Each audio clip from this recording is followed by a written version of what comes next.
Hey guys, it's Max here. Today's video is a super exciting one. I'm going to be taking you through step by step how to build this right here. This is one of our most popular complete solar kits, the HBK Plus. Honestly, this has been one of our best selling kits for years now, and I think the reason is just its overall simplicity. If you take a look at this here, this is actually the complete kit ready to go. We can start using this right now to power appliances off grid. I'm going to take you through step by step how to build this out yourself. We're then going to power a few appliances so that you can get an idea of what you're able to actually power with a system like this. And then we're going to talk about who this kit might be right for so that you can decide if you want to make an investment for a kit like this yourself. By the end of this video, you should understand that complete solar kits, similar to this one and even bigger, pretty much anybody can do it themselves. If you're super uncomfortable with electricity, then you can still do about 80 to 90% of this yourself and hire an electrician for the final connections. We're going to cover everything you need to know in this video, and I'm going to timestamp the bottom as well. So step one in setting up any system like this, the first thing you want to do is measure and plan. I've just got an old piece of wood here, so me setting it up and planning here is not very difficult, right? I'm just screwing it to the top of the wood, and then I'm connecting things below it. However, if you're going to be setting this up, and let's say you're connecting this to an electrical panel or a sub panel, then where you set this up in relation to your electrical panel is going to make a big difference. You also need to think through things like, where are my solar panels going to be mounted, and how am I going to get the cabling from the solar panels into the system here? If you're planning on adding another inverter, for example, then wherever you mount this on the wall, you need to have enough space in between so that you can get another inverter there and connect them together. You also need to plan out the cable management. Where am I going to put the bus bar? Where am I going to put the fuses? How long is the distance between the bus bar and where my battery bank is going to go? So step one is planning out your system, measuring twice before you start drilling. So now that we've talked about planning, let's go through and wire this up so that you can see how easy it actually is. So the beauty of this system is that here, here, and here are basically the only three places you need to pay attention to. We've got the battery, positive and negative. We've got the PV, or the solar, positive and negative. And this is the AC in and the AC out. So this is how you get power into and out of the inverter. This is how you connect to the battery, and this is how you connect to solar panels. In order to get access, you'll remove the front plate.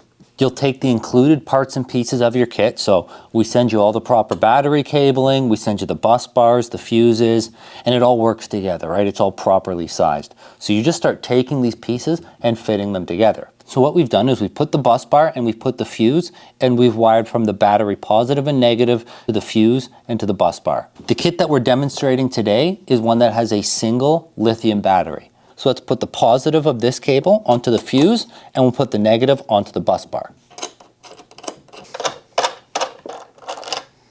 Always make sure to tighten down your connections so that they're not loose. Now that we have the positive on the other end of the fuse and the negative on the bus bar, let's put the covers back on. This SB175 connector, this can go into the battery, and let's see if the system boots up. We just plugged into the battery. Let's turn the battery on. Turn on the inverter, and we have power.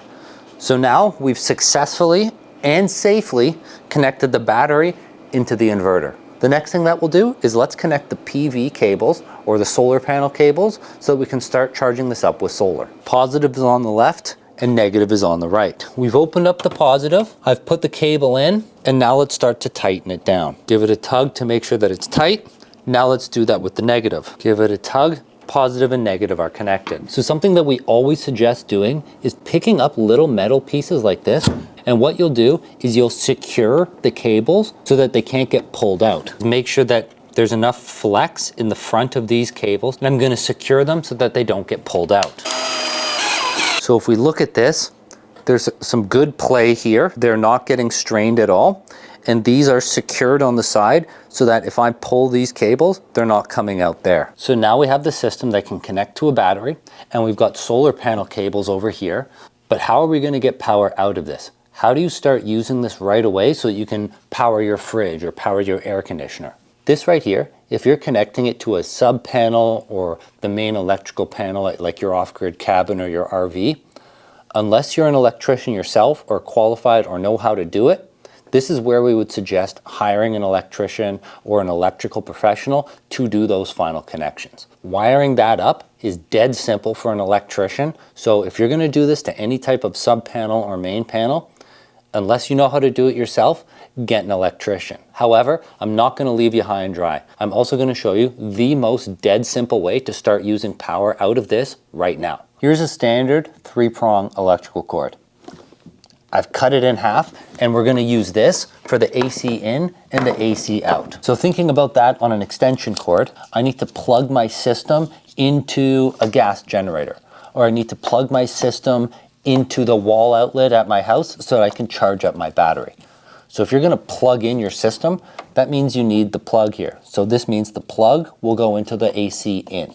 If I want to get power out of my system, an AC out, that means I need to plug my fridge into my system. It needs to take power out. They need to plug into my system to take power out. So that means the plug here, that's the AC out. So when you open up your extension cord, you'll see 3 smaller wires within. You'll have a green, a black, and a white. Green is easy, that's for ground. Black is for L or line, and white is for N or neutral. That is how we're going to wire it in on our inverter right now. This is the same on the AC outside, but the ground, the green, goes on this little bottom screw right here.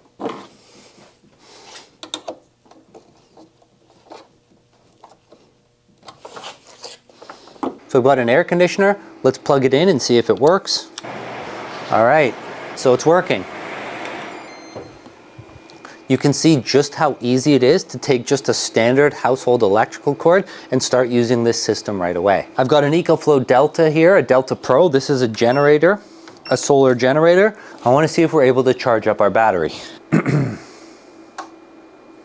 can hear it clicking over. I don't know if that's coming through on camera or not. You can now see that we are charging the battery. And you can see over here that the output on the generator is going up. So this is working perfectly. All right, so we've got a portable 10,000 BTU air conditioner. We've got a kettle, which draws a ton of power. Kettles are about the same as a microwave. And we've also got a fridge running off this power bar. We're gonna power the air conditioner at maximum cool. We're gonna turn on the kettle, and we already have the mini fridge running. And it only goes down to 60. Now I'm gonna turn on the kettle. That's going, and let's see how much power we're taking. Almost 2 kW, so almost 2,000 watts. And we're just gonna wait until the water actually boils to see if the system can power this continuously.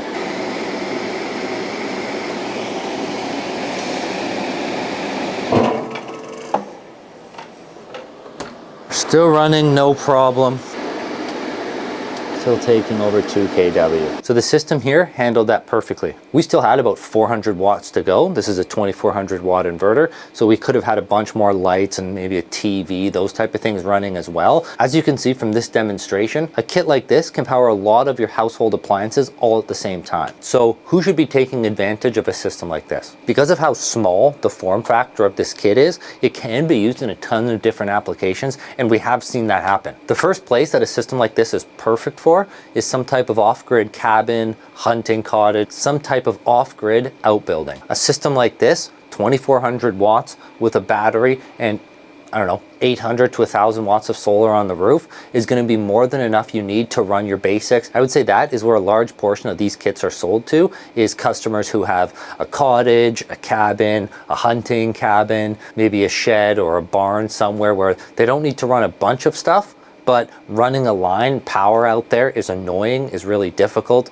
really expensive, and then also having a gas or a diesel generator is just a nightmare. So something like this is going to be perfect for that. The second most popular place where we see kits like this are actually in what we would call kind of an urban off-grid setting. So this would be a situation where your home that's currently on the grid, let's say in your basement, or let's say the shed or the garage, you want to be able to power a certain subset of tools or appliances, and you don't want to do that on the grid. A system like this is going to be perfect.